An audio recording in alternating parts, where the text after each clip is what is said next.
meeting has finally arrived. What a great day for all of us. At the outset, we warmly welcome our honorable guest, Shri K.T.S. Tulsi ji.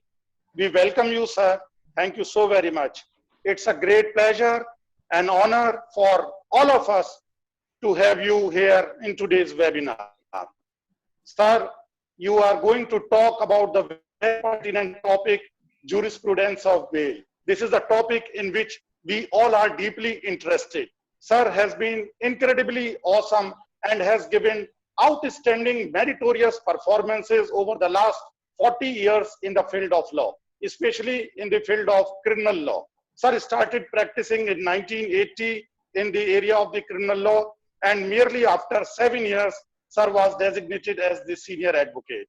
After 3 years, that is in 1990, he was designated as the additional Solicitor General of India. Sir has represented several cases of the Indian government in the Supreme Court of India. Just to mention the few instances of them, Sir represented the Tata case, which has been now repealed. And then Sir again represented the assassination of the Rajiv Gandhi's case, Delhi terror attack case, in which Sir successfully got the death sentence commuted into the life imprisonment. In February 2014, Sir was nominated as the member of the Rajya Sabha by the then president and was elected again in 2020 unopposed. I would like to request to all the young participants that have joined the webinar to go through the cases that have been represented by our honorable speaker, and they will be enlightened by the thought-provoking submissions, by the thought-provoking arguments which Sir has put into the several cases which has been represented by him. So, ladies and gentlemen, without taking much of the time, I request to all of you to listen to him very carefully. So let's welcome again our honorable speaker, Shri K.T.S. Tulsi ji, once again. Sir, we would like to now hand mic to you to please commence with the session. Thank you so very much, sir. Thank you. Thank you very much. I am greatly beholden to the faculty as well as the student community for having invited me for this discussion on the jurisprudence of bail.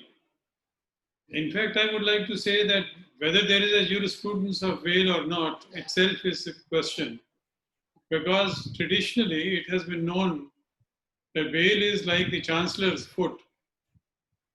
If it fits the chancellor's foot, then the bail will be granted, otherwise no, because we can't decipher many a times any of the reasons why the bail has been granted or why it has not been granted.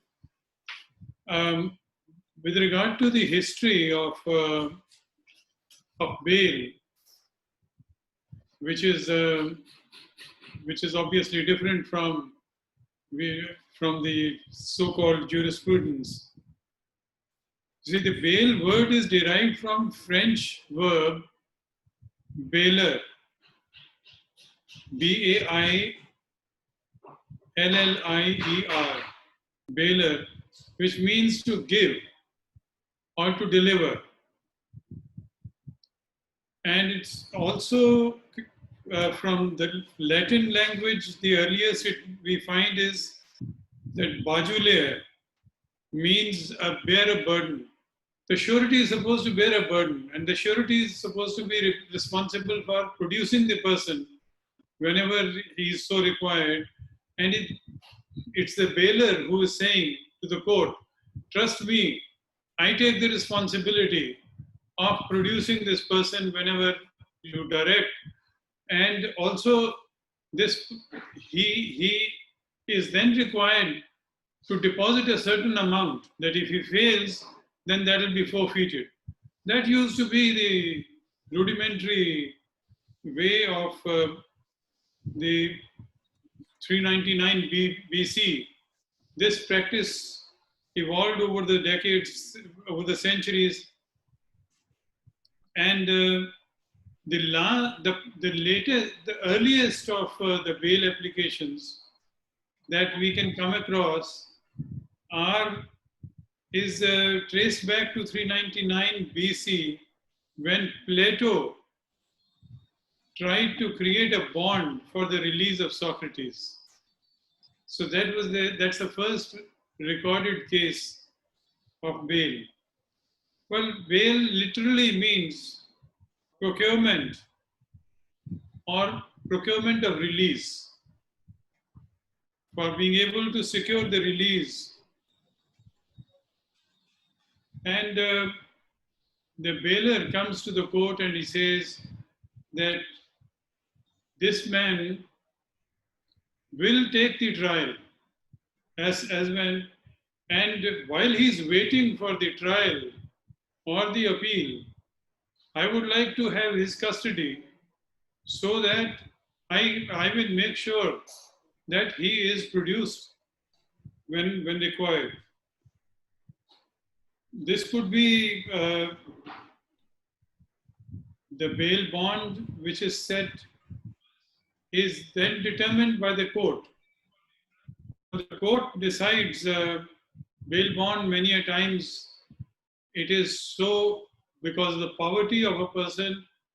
It is so harmful that a person is not able to secure release, and he continues to be in custody only because of his poverty.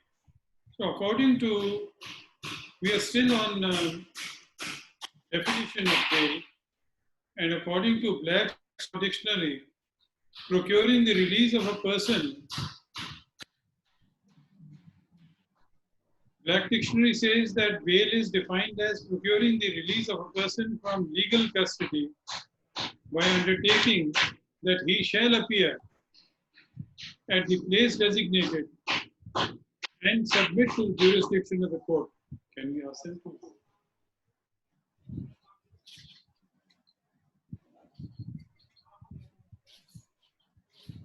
Evolution of bail, genesis and evolution of bail is what I can talk about rather than the jurisprudence, because my grievance with the courts, and particularly courts in India, is that there is no jurisprudence. It all is matter of discretion of the court, and the same case with 10 different judges will produce 10 different results. That is that is why there is so much of in England, the system of bail evolved because the trials were being held by the circuit courts. And this concept of circuit courts has been there since medieval times, where the sessions and the quarter sessions, they would go to different places and then hear the matters. That's how the system of bail evolved, because they would prepare their roster, and while they are awaiting the visit of the sessions court or the quarter sessions court for lesser offenses, they would allow them to be kept in the custody of bailer.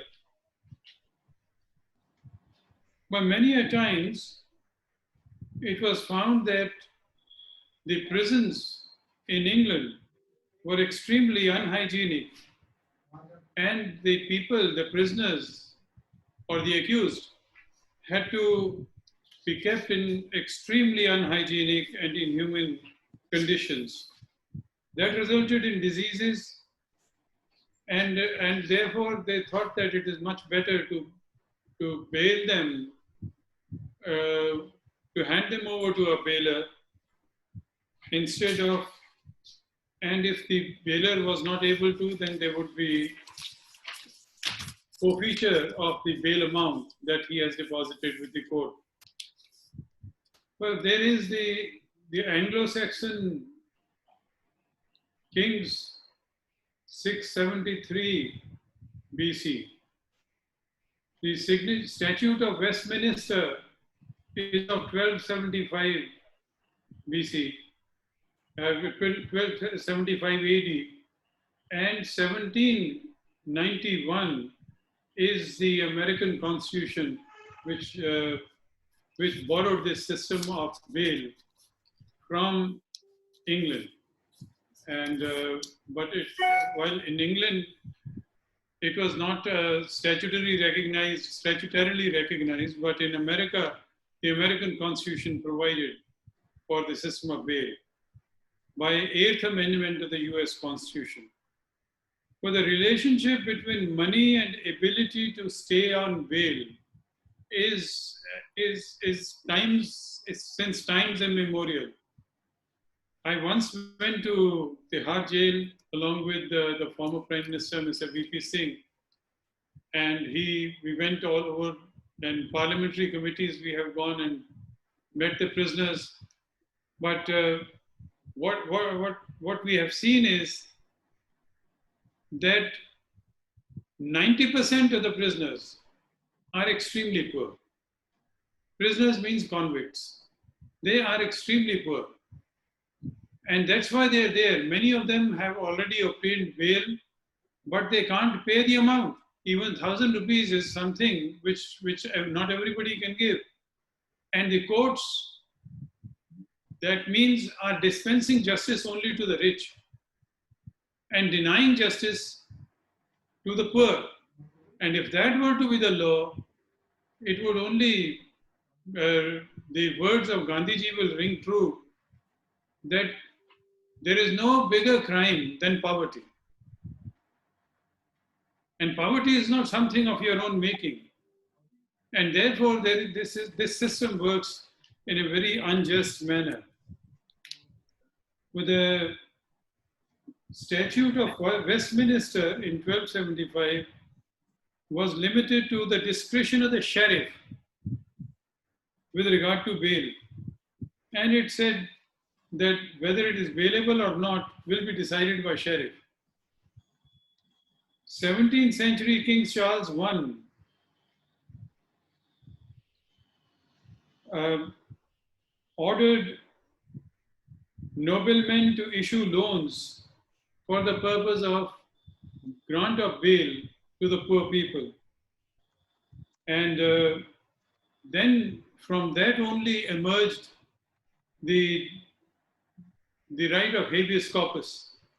Habeas corpus is produce the body of so-and-so, dead or alive. So wherever a person was being kept in custody, whether the public authority or the others, the court would then direct them, if the bail is not granted, direct them to issue a writ of habeas corpus. We have those who were refused imprisonment were allowed to bail. Magna Carta in 1215 is a charter of English liberties granted by King John on 15th June 1215 under the threat of civil war. He issued this because otherwise people were going on to a revolt against the state. And they thought that this jurisprudence of Magna Carta ultimately led to the Anglo-American jurisprudence, which we inherited in our constitution on account of long association with the common law. A new right was formalized in the 17th century as part of Habeas Corpus Act in Britain in 1677. And they tried to standardize the bail amounts on the basis of which a person would be entitled to bail. And the right of bail and the freedom from excessive bail is incorporated in the Virginia Constitution, as well as the 8th Amendment of the US Constitution. The 6th Amendment guaranteed the right to demand bail for bailable offenses. By 1789, all non-capital offenses were eligible for bail. Well, I would like to say that like in other countries, Britain as well as America, Australia, Hong Kong, bail is fairly liberal, and bail is considered to be a right of a person because his guilt is yet to be established. But in India, we'll be shocked that more than 70% of the prison population in India consists of under trials. There are any number of cases you will come across where a person has completed the sentence and yet he is lodged in jail. Supreme Court has from time to time has passed several orders granting en masse release to these persons. The right to bail expanded between 1789 to 1984 with the passage of Judiciary Act of 1789 by the United States, which has been in force now for more than 200 years. But it is only in 1996 that the Bail Reform Act was enacted, and things really saw a major shift in the manner in which the right to bail was being considered and administered. For the present, 1984 is a modern bill, Bail Reform Act of 1984, and that replaced the 1966 Act because too many violent criminals were able to obtain bail. That's what is stated in the Bail Reform Act. The law was changed, and the bail of three fundamental ways. First and foremost, it was that to deny bail who pose a danger to community was recognized. Second, it created major categories which would not be eligible for bail, which included potential flight risks, like Nirav Modi has been denied bail by the British magistrate as he is considered to be a flight risk. He might disappear. The legal position in India is now we are governed by the Criminal Procedure Code 1973. And although the Criminal Procedure Code does not define bail, yet it has the schedules by which determines that this is a bailable offense, this is non-bailable offense. So bailable offense is that which is also defined in, not defined, but bailable offense is in the schedule where a person is entitled to bail as of right. And for that, the schedule mentions all the penal code offenses and also prescribes whether they're cognizable or not, but we are concerned whether they're bailable or non-bailable. Bailable or non-bailable is now determined by 1973. There was no such provision in the 1898 Criminal Procedure Code. which was revamped and reenacted in the form of the Criminal Procedure Code 1973. Most of the laws that are drafted by the Britishers, they are outstanding. For instance, in penal code is pure gold. What are the ingredients of the offenses? It's short, it's crisp, and it's clear. Whereas in the Criminal Procedure Code, we've had several problems in 1973. Masters, the British judges and lawmakers were masters of drafting. So now, what is the latest trend? We find that, at least that's my own experience, that the courts are extremely reluctant to grant bail in non-bailable matters, because that's the only case where there is discretion. In bailable offenses, I can't be denied bail if I am willing to deposit a certain bail amount.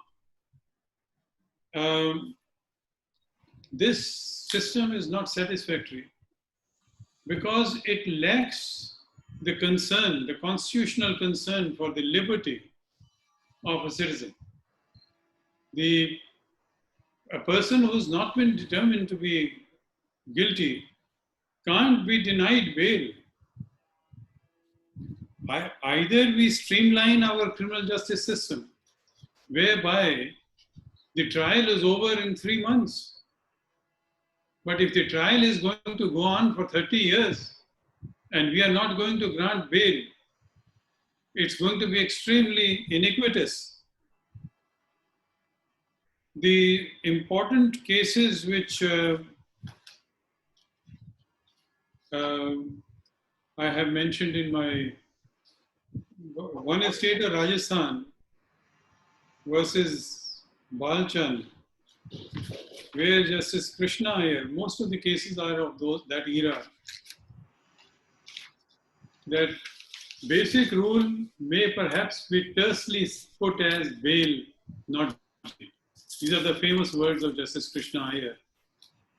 And in Gurbakh Singh Sibia, the Constitution Bench of the Supreme Court reiterated the same principle. And they say that the accused who enjoys freedom is in a much better position to look after his case and defend himself rather than if he is in custody. So a person who is in custody and is to establish his innocence is at a distinct disadvantage. In Sanjay Chandra, that is 2012, the Supreme Court has again reiterated that bail is the rule and refusal of bail or restriction on bail is breach of personal liberty. The latest decision that we have on this matter is that of Mr. P. Chidambaram. It's actually very rewarding to go through that judgment, because the swing which was earlier in favor of liberty during the time of Justice Krishna Iyer, Justice Bhagwati, Justice Chandrachud, the pendulum swung to the other side, where bail became more and more difficult, if not impossible. And now, after gross abuse of this power, the pendulum seems to be going back. At least that is what the judgment in Mr. P. Chidambaram's case, which is of 2019, suggests, because that what the judgment says in para 21 is that it could be deduced that the basic jurisprudence remaining to bail remains the same. That is what the words of as expressed by Justice Krishna Iyer, remains the same in as much as grant of bail is the rule and refusal is exception, so as to ensure that the accused gets a fair trial. At the same time, in para, the reasons what are given in the operative part of the judgment is that the appellant is aged 74 years and has suffered 2 bouts of illness. The further investigation or interrogation and trial are not going to be jeopardized if he is granted bail, because he can't be considered to be a flight risk, nor he can be said to be in any way endangering the evidence. There can be no possibility, that is what the Supreme Court is saying, no possibility of tampering. And the duration in custody would be unduly long. And that's why they said that he is entitled to bail. There is another judgment which is penned by the present Chief Justice of India, Justice Bobde. It says that if we are satisfied that the accused should be enlarged on bail and ought not to be kept in view of bail is the rule and jail is an exception rule. There's no gainsaying that bail should not be granted or rejected in a mechanical manner. See, the matters of concern are that the convict cases in which the accused are acquitted by the trial court and acquitted by the trial court, convicted by the high court in a judgment or reversal, what should be the attitude of the Supreme Court for grant of bail? What Justice Krishna Iyer had to say about such situation, that when the state goes and appeal in a judgment or reversal, the accused has to surrender and then apply for bail. But Justice Krishna Iyer raised his voice against this unfair system of bail. And particularly when the bail is prescribed in terms of money which a poor person may not be able to afford. So he called for rethinking of this system.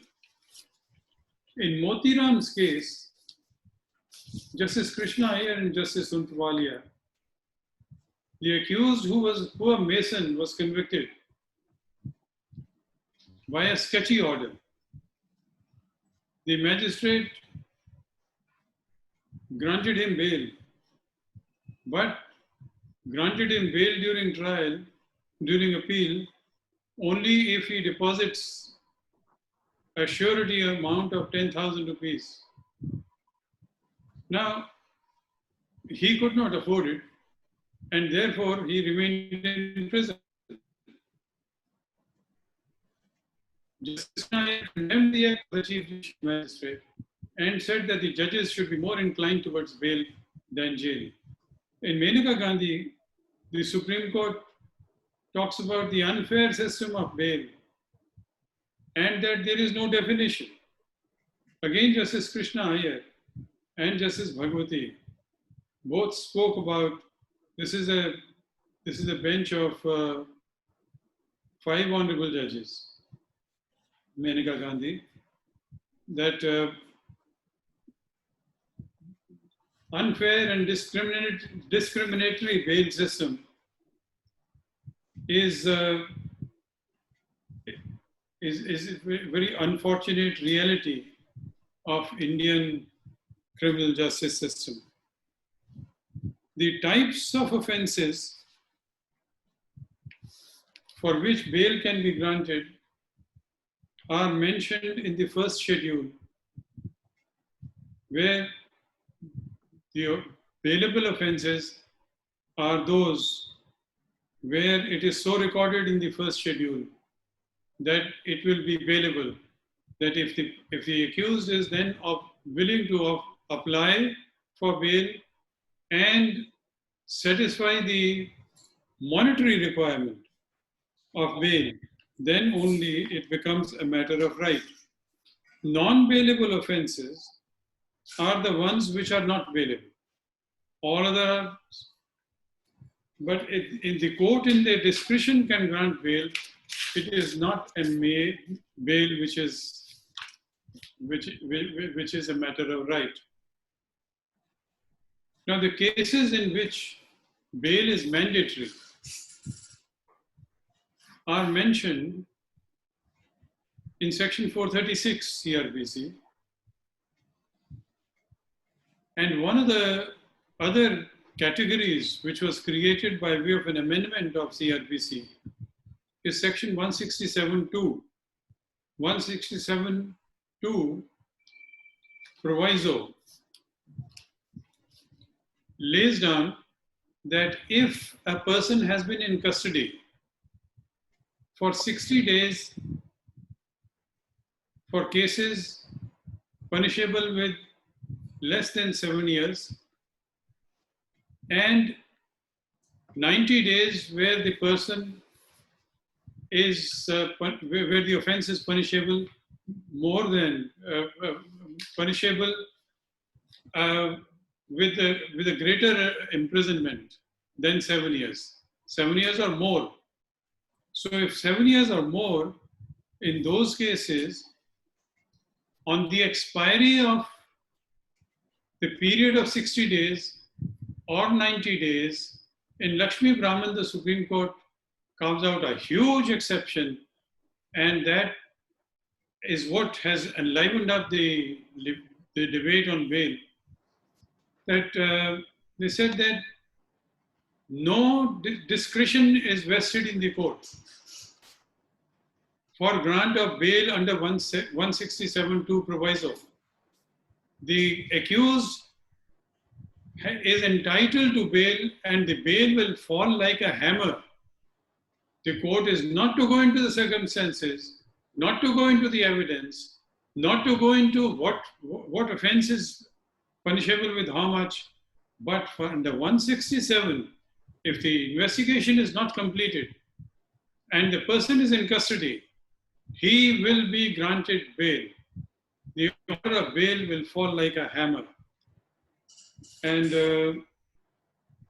there are many other cases which have arisen from 167 that the police has devised a method of filing incomplete charge sheet, where the reports from the expert bodies are fingerprint expert or forensic experts or the medical experts. When those reports are still awaited, then not recognizing that this is an incomplete charge sheet, they file the charge sheet, and many a times the courts take the view that now the charge sheet is filed, the right under 167.2 is frustrated. Many a times when one application under 167 is filed, the court issues notice of week or 10 days. When the state appears, the state asks for more time is granted, and let us say period of 60 days or 90 days expired 2 months before. 2 months later, they bring the charge sheet, a proper charge sheet, and file. They say now charge sheet has been filed and the right has got frustrated. This is held to be all wrong. 167.2 is a panacea for all ills. 167.2 prescribes that there will be no exception. There will be no way you will deny because of the delayed incomplete filing of charge sheet or the filing of belated charge sheet. Your right to be released cannot be defeated. It's an indefeasible right which is created by section 167(2), and you will see that more than 50% of the cases, the bail is granted only under 167(2), not earlier. The courts have moved away from the the great amount of concern which the Supreme Court exhibited in the 70s and 80s. But nowadays, the court is extremely reluctant to grant anticipatory bail or bail, and that's what is leading to the rise in the prison population and denial of right to be able to contest one's innocence effectively before a court. There is section 436 CRPC, which lays down that bailable offences, there should be no delay in grant of bail, and bail should be as a matter of course. 436A says that where a person has, during the period of investigation, inquiry, or trial, not punishable with death, extending up to 1.5 years. In other cases where there is no offense which is punishable with death, in other cases, if a person has undergone at least half the sentence prescribed for the offenses which are committed by him or the gravest offense of which he is accused, if he has undergone half a sentence or more, then he should be entitled to bail. But in reality, we find that it doesn't happen like that. The bail applications get prolonged by years in all courts. And at least we find that the concern for liberty of an under trial, which was writ large, is diminishing with the passage of time.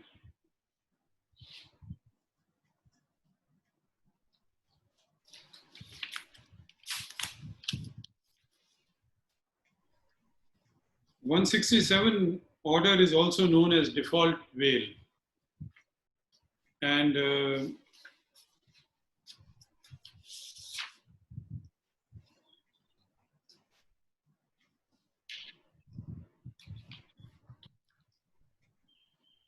there has been a huge controversy, and I appeared in this case as additional Solicitor General. Anupam Kulkarni, 1992. That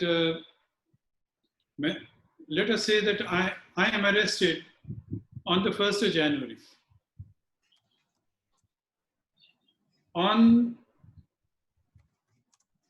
15th of January, the period allowed by section 167 to obtain police custody expires.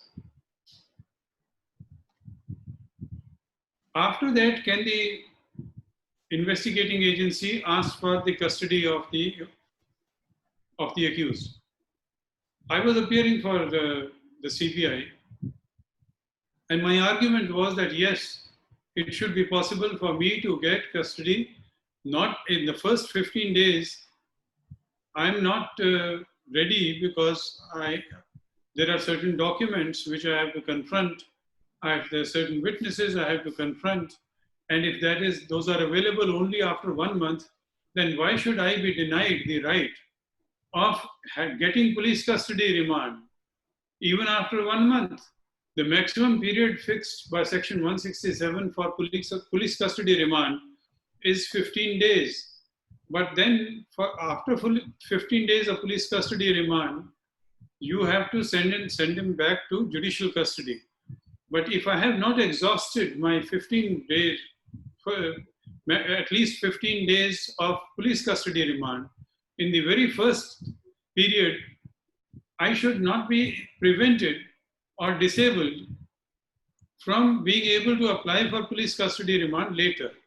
This was a case with regard to some diamond merchants and dealt with the theft of those diamonds. And I said that we have to first make preliminary investigation. So then the Supreme Court says that if you have to still to make preliminary investigation, then why do you arrest him? Arrest him later. So therefore, they have given full impact, full force of the law with regard to the police custody remand being obtainable only in the first 15 days. By saying that we didn't ask you to arrest him. Why did you arrest him with half-baked case? So therefore, this also exposes the Indian manner of investigation of cases. In India, investigation seems to start with the arrest of the suspect. Whereas everywhere in the world, where there is much greater concern for human rights, the custody, the arrest is one of the last steps that is at the course of investigation. They don't arrest. And in India, you first arrest and then ask him to prove his innocence. So this has actually reversed the constitutional philosophy, which says that bail can't be considered to be punitive. It is not to punish somebody, because punishment comes only after trial through the order of the court, which has to be then confirmed by the appellate court. But you can't grant or deny bail as a measure of punishment. But I am sorry, to my mind, that is rampant. The judges look at the gravity of the offense, and when you look at the gravity of the offense, it assumes a punitive color. Why should the court be concerned about gravity of the offense? You give a heavier bail order. But not only that, it is not punitive. The arrest is an exception and bail is the right. If that truly is the bail jurisprudence, then it is not being practiced in that manner.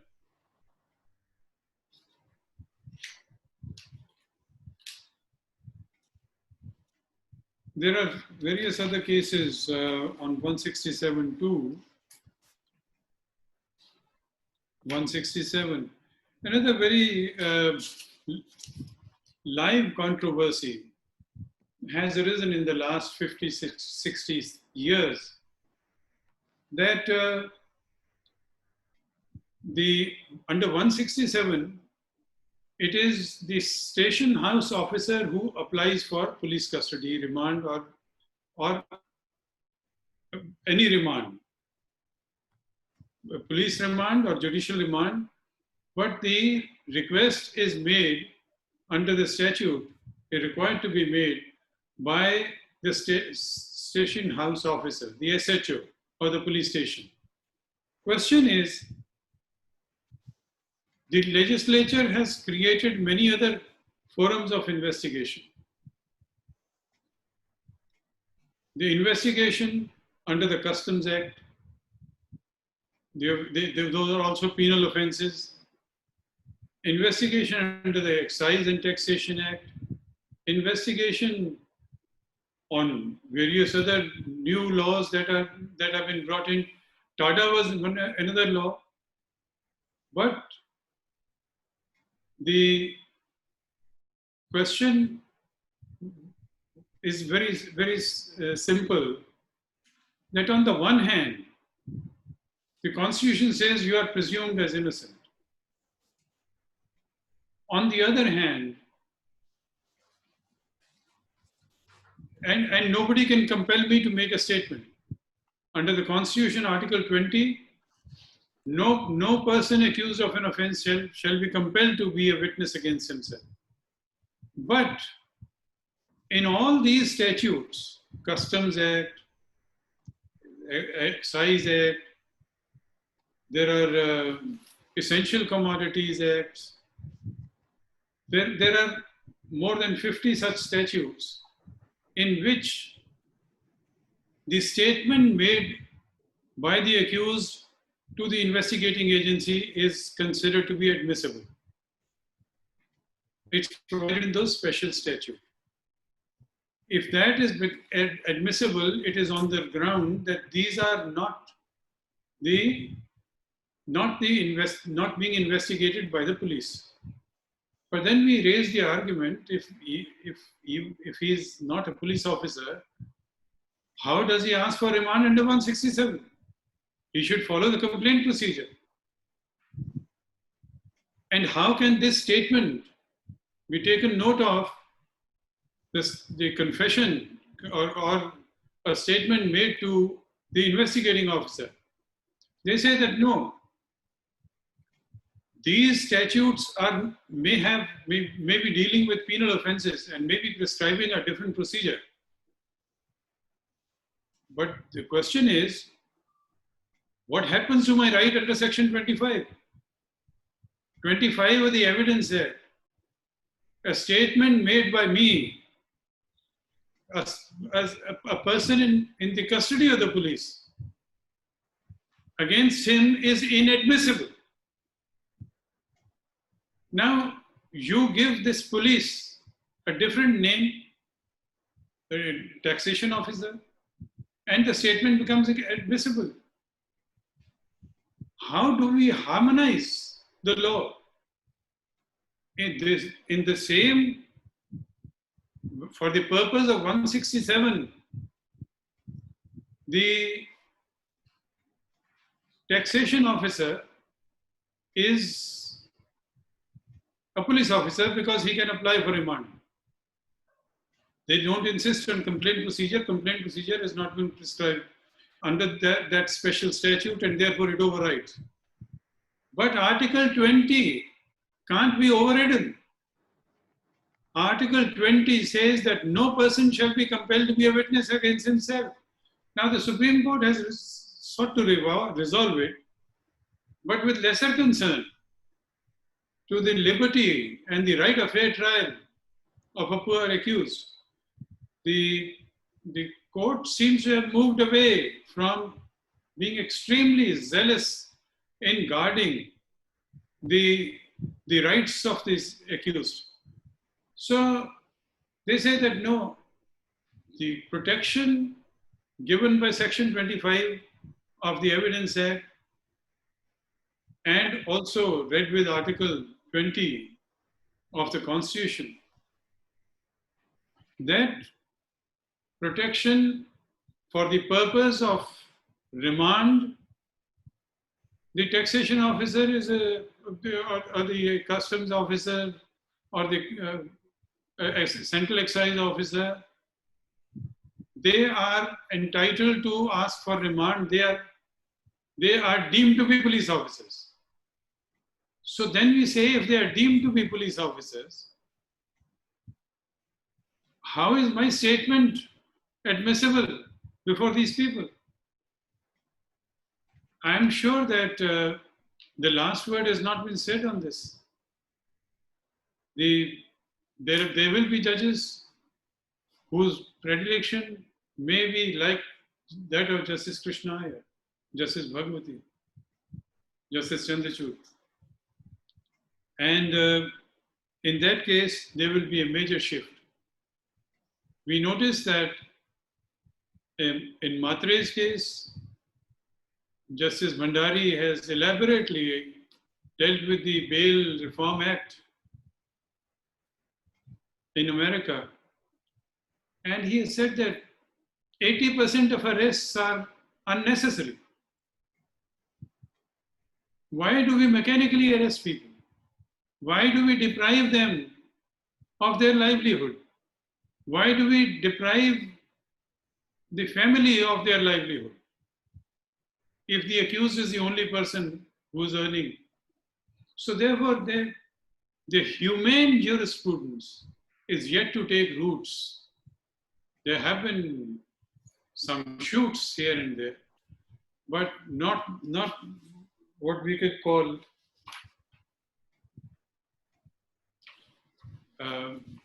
so may I answer questions instead of this, and then the students can ask me questions even with regard to recent cases. You say, sir. If you're done with the lecture, we can start with the open house.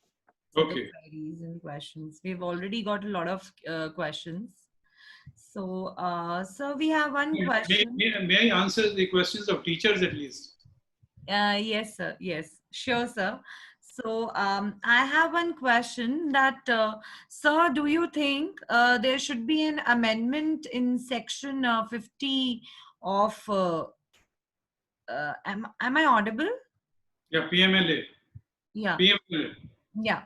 So there should be an amendment in the section 50 of CRPC that says to inform the arrestee in writing the reason for his arrest. But in some of the cases, it was even seen that the arresting officials handed over notices to semi-literate arrestees written in the Queen's English, or more accurately in Indian bureaucratic legacies. What are your views on this? Well, just repeat your question. Sir? Okay. Sir, do you think there should be an amendment in section 50 of CRPC that... CRPC. Yeah, CRPC. Just no, not CRPC. Oh, yeah, I've got this question. PMLA or something. Yeah, so I'll shift to the other question. So there was a question asked by one of the faculties that if a bail is granted by a magistrate in a non-bailable offences. I'm sorry, you were right about be informed about grounds of. I don't know. You see, the police culture is different. The police investigation takes place on the strength of danda. Yes. They will not, whatever is written in the case diaries is half fictional. And whatever is written in the applications filed by the accused is equally fictional. Because each one knows that the other is fabricating. So you can provide it in the statute. Who is going to ensure that the police station, we are not able to eliminate torture from the police station. There are so many custodial deaths which are taking place. The latest one being of Tamil Nadu. And we are talking about the arrest being informed. That is much further. In fact, I don't think that that is a matter of such great importance. So we have one question from one of the faculty. Yes, sir. Behel sir, Dean sir wants to say. Yeah, sir. My question is very short one. There is a confusion as to how much is the duration of anticipatory bail.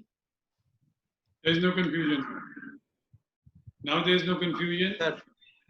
In Matre itself, Justice Bhandari had laid down that it will last till the end of the trial. Till end of the trial. So anticipatory bail is bail. The courts earlier also had said that merely because it's anticipatory bail doesn't mean that it's not bail. Anticipatory bail is bail. Yeah. Unless it is interfered with by the courts. Yeah. They Thank you, sir.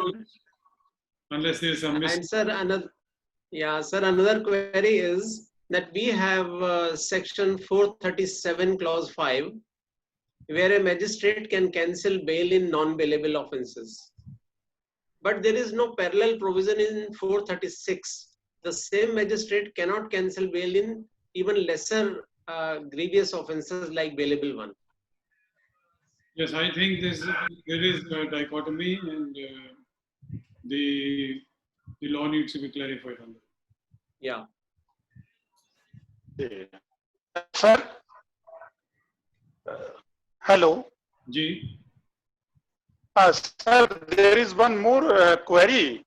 As you have rightly said that the courts are reluctant while giving the bail in the non-bailable offense, though it is their discretion. But in India, the judges are very strict when they are used to govern their discretion. And the another thing you have rightly said that the nomenclature becomes the taxation officer or the something else, but they remain the police officer. So don't you think that the reforms in the criminal justice system is required, and several times there have been a body set up for the criminal reform. They have somewhere that report does not lies somehow because of the political interventions. Yes, the biggest reform that is required is that they should become independent and not subject to for every promotion, posting, if the party in power, the government in power is going to take over that function, then there can be hardly any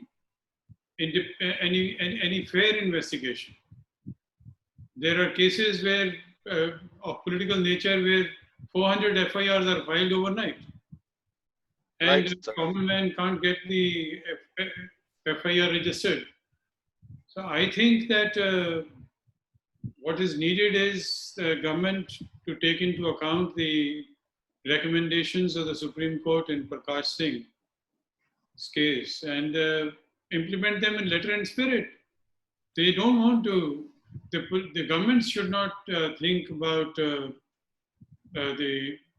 police force as a means of coercing the opposition into submission. Right, sir. Because when we read the statute, the books, the provisions, they seems to be very simple. But when it comes to the practical aspect, the situation is very grim. The situation is very tough for the prisoners, for the persons who have been accused. They are not granted such relief which they.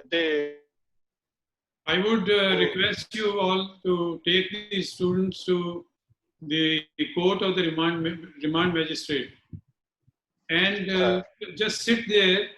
There will be 50 cases and 50 prisoners there under trials, and just see the amount of time that whether any prisoner can raise his voice. That's constitution in operation.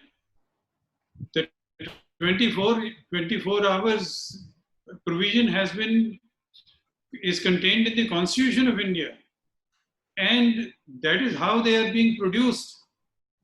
The magistrate is required to ask them whether they have been compelled to do anything, made false statement, forced to make a statement, anything, whatever he wants to say, he should be able to say. That's his first face off with the Constitution.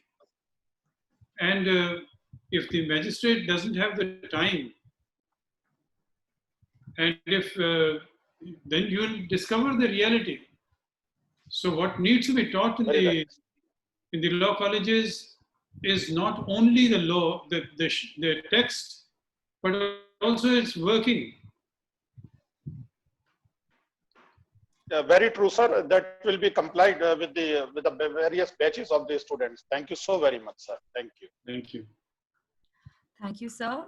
We have one question from one of the professors in our college, Gunjan Agreri. Why don't we consider process of arrest while granting bail, as it will help in reducing arbitrary arrest? Which will help in Reducing arbitrary arrest. Arbitrariness. You see, Arbitrary arrest. right. Arbitrary Okay. arrest. I she's saying why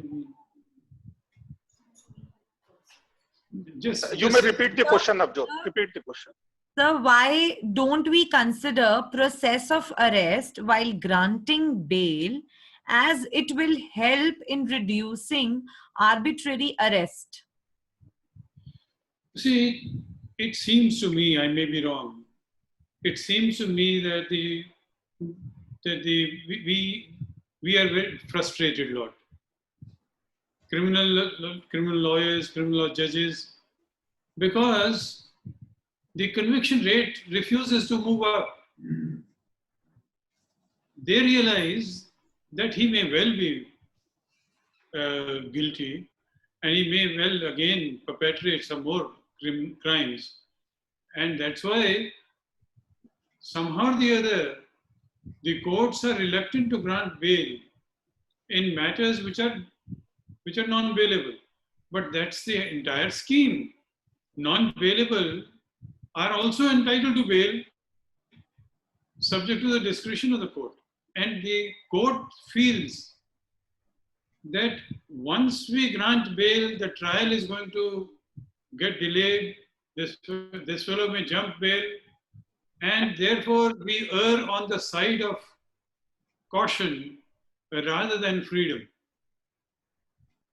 Thank you, sir. There's one more question from one of the participant student, that when a person is granted bail, they are not allowed to leave certain territorial boundaries.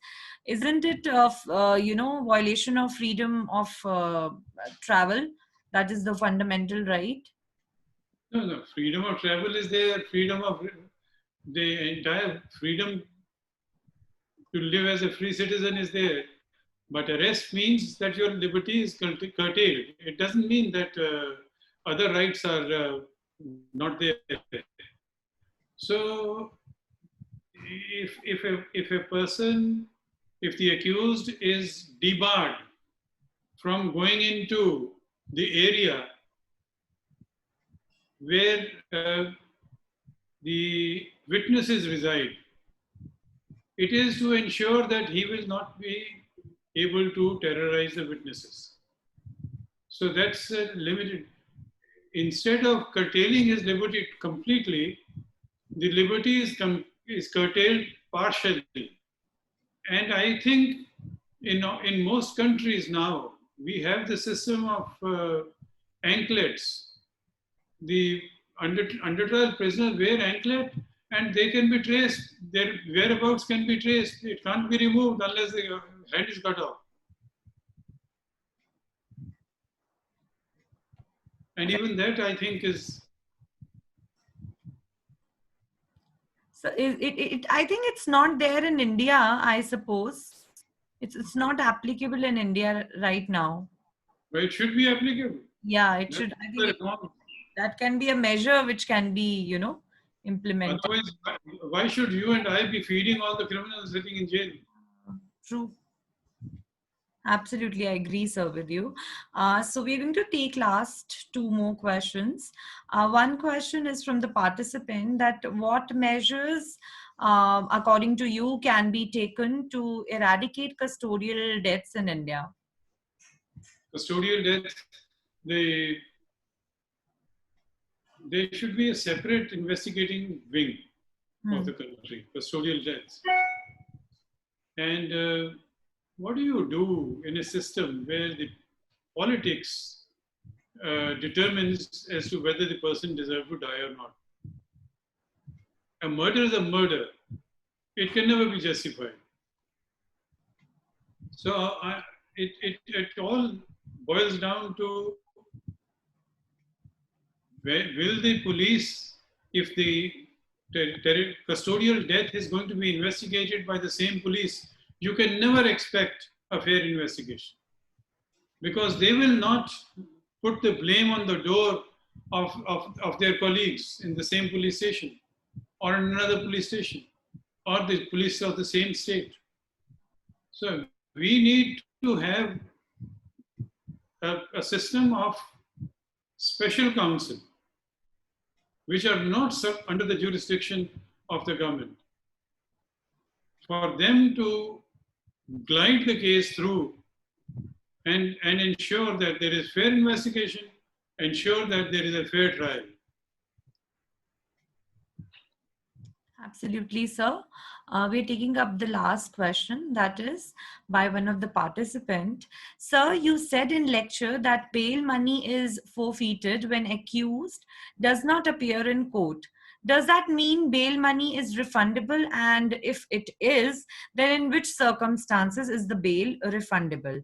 Is it refundable for innocence, or it can be refunded even when person is found guilty?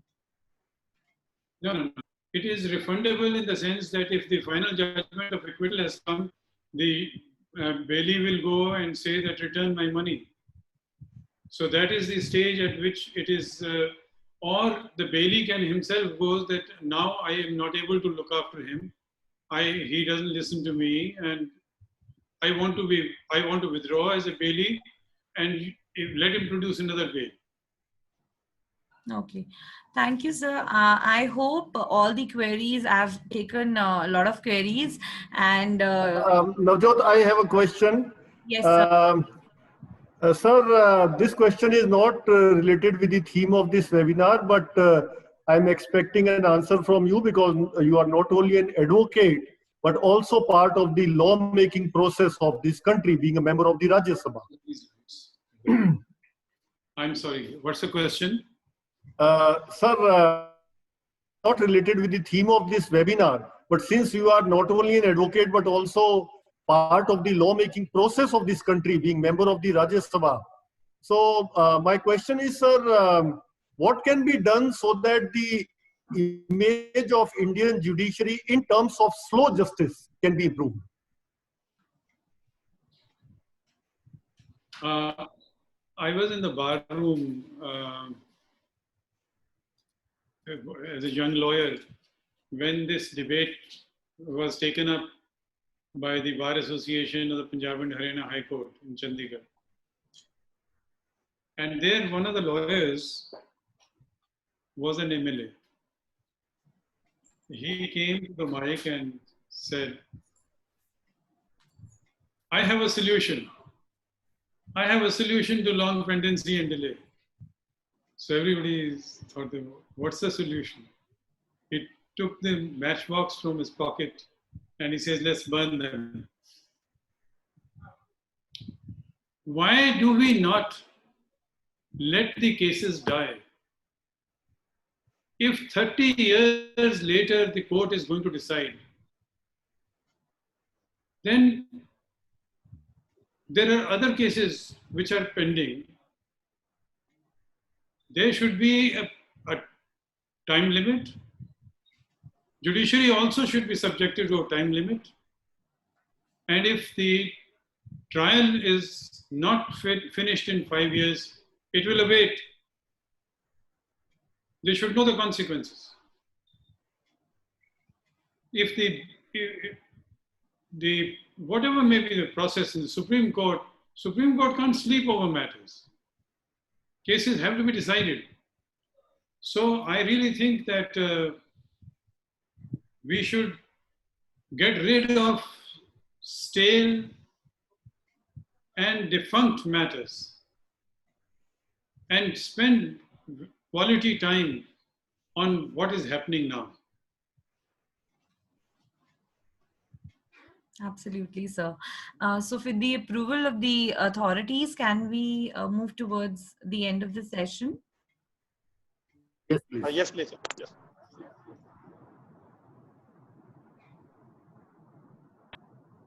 So I will be proposing the vote of thanks.